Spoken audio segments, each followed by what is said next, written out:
కాలేజీలో అనుకోకుండా ఒక డ్రామా వేశాను. ఆ డ్రామా పేరు రాజీనామా. రాజీనామాలో నాకు బెస్ట్ యాక్టర్ వచ్చేసింది. వెంటనే ఆ ఫోటోగ్రాఫ్ ప్రింట్ చేసి మా కాలేజీ మ్యాగజైన్లో వేసిస్తారు. అండ్ అక్కడి నుంచి ఎక్కడికి వెళ్తున్నా సరే అమ్మాయిల దగ్గర నుంచి తోటి వాళ్ళ దగ్గర నుంచి నన్ను హీరోలాగా చూస్తుంటే అప్పుడు రాత్రి డ్రామా చూసాము. ఆ చైర్మన్ పాత్రలు అదరగొట్టేసా, చాలా బాగుంది అంటుంటే అప్పటిదాకా ఎవరు నన్ను అలా చూడని వాళ్ళు ప్రతి ఒక్కరి నడుచుకుంటూ వెళ్తుంటే, సైకిల్ మీద వెళ్తుంటే నన్ను అలాగ చూస్తారు. ఆ చూపులో అందమైన అమ్మాయిలు అలా ఇంకా చూస్తుంటే ఇంకా ఖుషిగా అనిపించేది. వావ్, అది ఎంత ఎంకరేజింగ్గా ఉండేదంటే ఎస్, నా ఫ్యూచర్ యాక్టింగ్ అయితే ఎలా ఉంటుంది అన్నది అక్కడ సీడ్ పడింది. అక్కడి నుంచి నా ఇంట్రెస్ట్ డెవలప్ అయింది. అక్కడి నుంచి సినిమాలు చూడటం, సినిమా మీద దృష్టి పెట్టడం జరిగింది.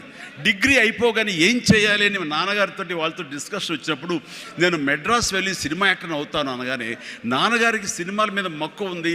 ఆ ఎక్కడ లోకల్గా సినిమా షూటింగ్ జరుగుతుండగా ఆ ప్రొడ్యూసర్ తోటి ఉన్నప్పుడు నాన్న 1-2 వేషాల్లో చిన్న చిన్న వేషాలు, మహా అయితే సెకండ్స్తో ఉంటుంది, 1 మినిట్ కూడా ఉండదేమో.